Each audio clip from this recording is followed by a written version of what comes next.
Hello friends, welcome back to my channel English with Menika. So how are you all? Hope you all are doing great.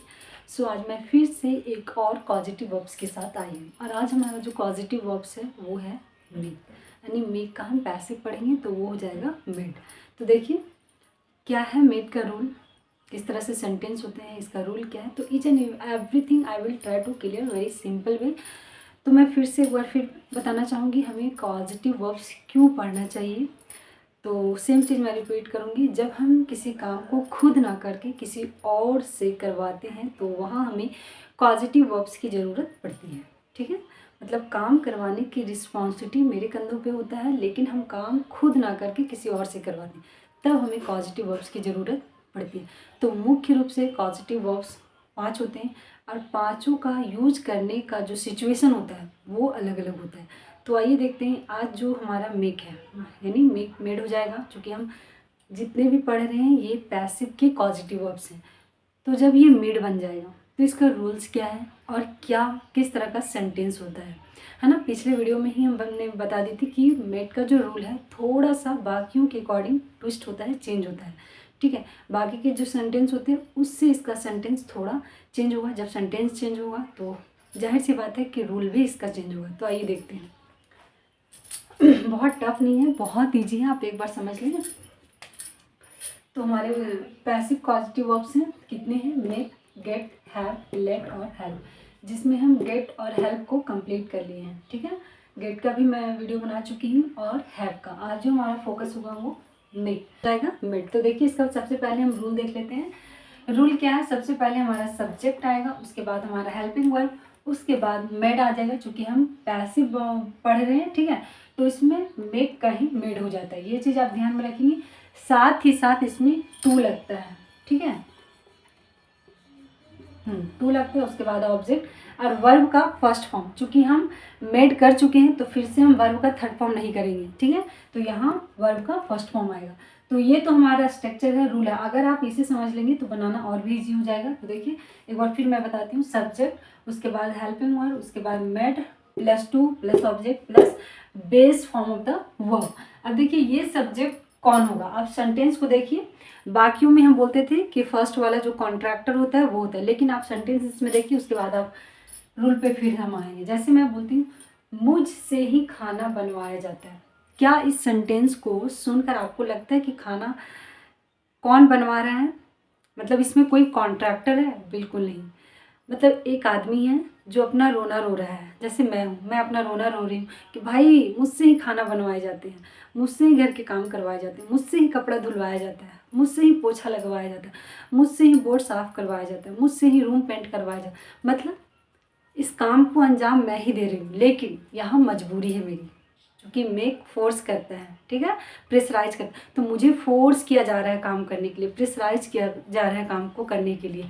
तो मैं अपना रोना रो रही हूँ कि भाई मुझसे ही काम करवाए जाते हैं। मतलब मेरा बिल्कुल भी इच्छा नहीं है यहाँ काम करने का, लेकिन मेरी ये मजबूरी है। इसलिए इस तरह का सेंटेंस हम मेड वाले पॉजिटिव वर्ब्स में यूज करते हैं। तो इसका थोड़ा सा सेंटेंस भी आपको अलग मिला। अब देखिए, अब यहाँ सब्जेक्ट जो होगा जो खुद के बारे में बोल रहे हैं वो है। ठीक है, यहाँ कॉन्ट्रैक्टर नहीं है।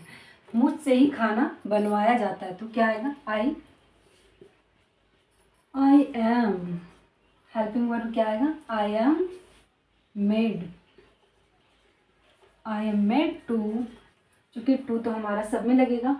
I am made to, you are made to, he is made to. मतलब आप किसी के साथ कीजिए, है ना। एक और जब सब्जेक्ट चेंज होते जाएंगे, लेकिन ये स्ट्रक्चर सेम रहेगा जब हम प्रेजेंट में बात कर रहे हैं। तो I am made to cook food.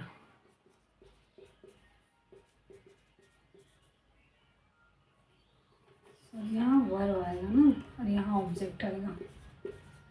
ठीक है, कुक फूड, फूड हमारा क्या है, ऑब्जेक्ट है। मुझसे ही रूम साफ करवाया गया।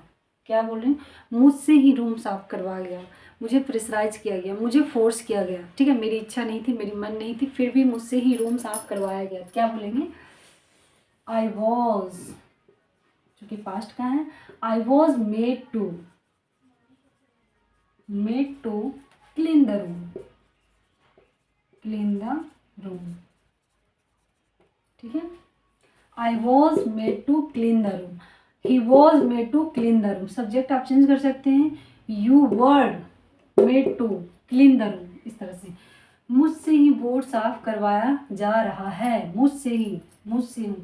आई am being, I am being made, made to clean the board, ठीक है। I am being made to clean the board. मुझसे ही बर्तन धुलवाया जाएगा, क्या है, मुझसे ही बर्तन धुलवाया जाएगा। तो हेल्पिंग वर्ड क्या आएगा, will. I will be, I will be, अरे भैया, I will made to clean the dishes, या डू द डिशेज हम लोग बोलते हैं ना, डू द,